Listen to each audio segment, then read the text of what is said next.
Hello, everybody. Well, this is my first recording. To be perfectly honest, I feel pretty ridiculous. I look a lot worse than that. Good night in the morning. Look at that hair. I've seen stuff mopping the floor that look better than that. I need a haircut. I need a weave. I need a plug. I need a toupee. I don't know. I need what they call it, I don't know. A new do. A new do. A do-over. What is it they call it when you get redone like a do over? Is that what you call it?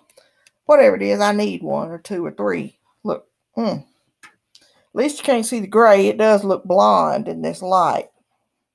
Looks blonde in this light. That is a mess. Good night in the morning.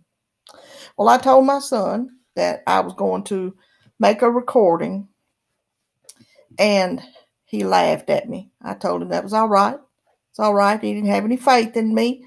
Oh, yeah, little faith. I'd give him 1 penny on every million that I make with these videos. Well, that's probably not going to be very profitable for him or me, for the truth of it. But been looking at this thing on YouTube, muck ranging or rang mucking or something. Something like that.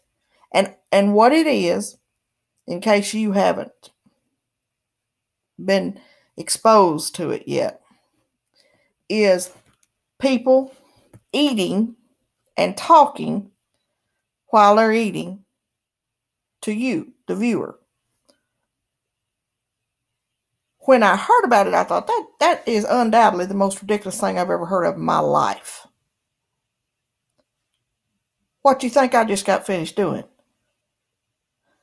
Watching Donna to see what Donna had for lunch yesterday on Sunday for lunch. And to prove to you that I watched it, she had baked potato with broccoli and corn on the cob and cucumbers. And I am starving slap dab to death since I watched it. Well, there's been a lot of things going on with me lately that I feel like I need to talk about, because some of you don't know, I had a heart attack December the 16th. And once a person has a heart attack, you begin to realize, one of these days you might just turn toes up, just leave here and go to the great in the sky.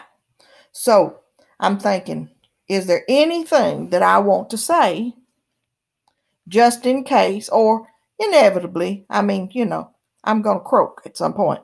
So I thought, there may be some things that I need to say to some people. Now, there's some things that I would like to say to some people that I won't say because, well, we got to keep this rated G for general audiences. But you know who you are. If I don't like you, you already know it. And you already know what I think about you. But there's not anybody that I don't like. So, first of all, let's talk about these mice in my house. I feel like, okay, if somebody came to see me and we hadn't talked in a while, what would I talk with them about? We would have to talk about these mice in my apartment here. Well, here where I live, there's a great big field behind my house. And undoubtedly, that field has got 10,000 field mice per square millimeter.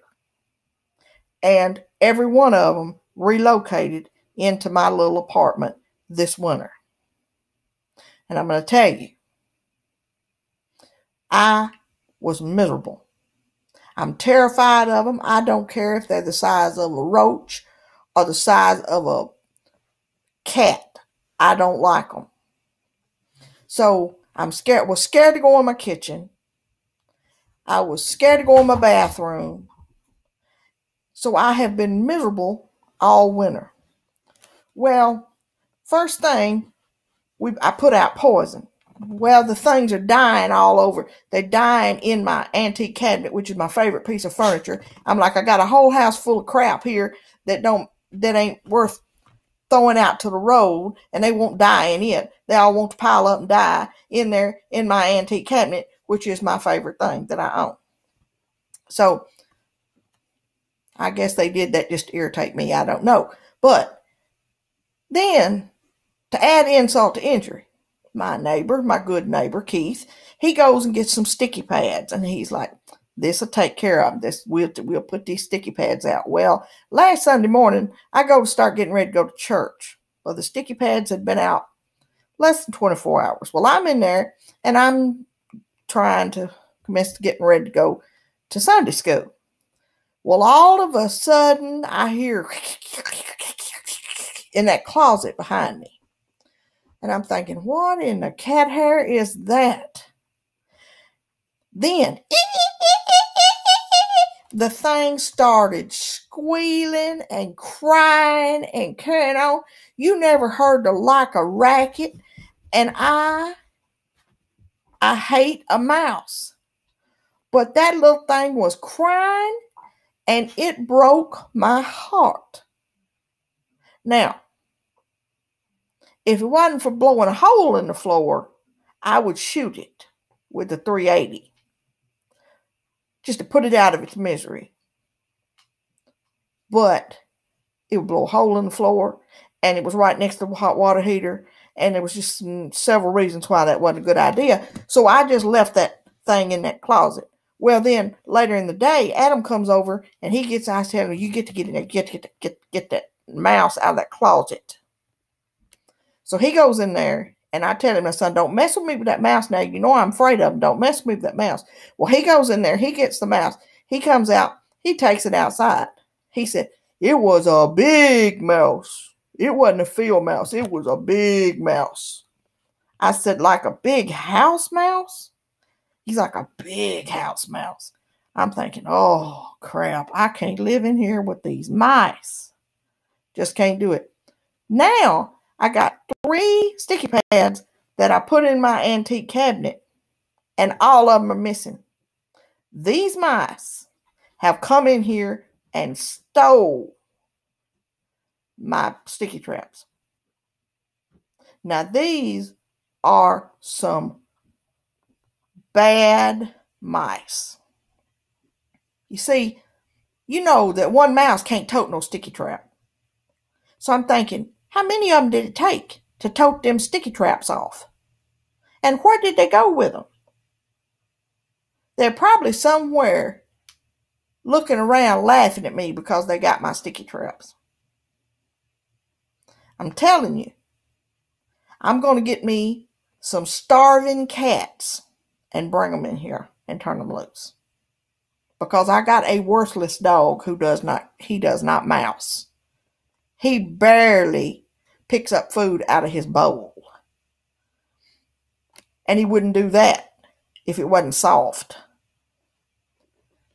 So, I've had my friends have all given me all these suggestions about what to do about these mice. Oh, well, they've sent me pictures of cats from Australia, and they've sent me videos of peppermint oil, and they've sent me all this kind of stuff of just everything, mothballs, and all kinds of ideas of what to use. Well, these mice here, these are some like turbo mice or whatever, like masterminded mice or something. They are not going anywhere. They have taken over. They are probably right now renting me a U-Haul so I can move out. One thing I know for sure, I'm not having these mice. Somebody's got to go. Me or the mice. So, if you have any suggestions of how to get rid of these mice without me having to handle these glue traps and having to listen to these little critters cry when they get on them, please, please let me know. And don't even start talking about no darn mouse trap when it snaps their little necks and then they cry. And then somebody's got to come over here and get them and take them out. I cannot stand it. We have got to find a way to get rid of these mice.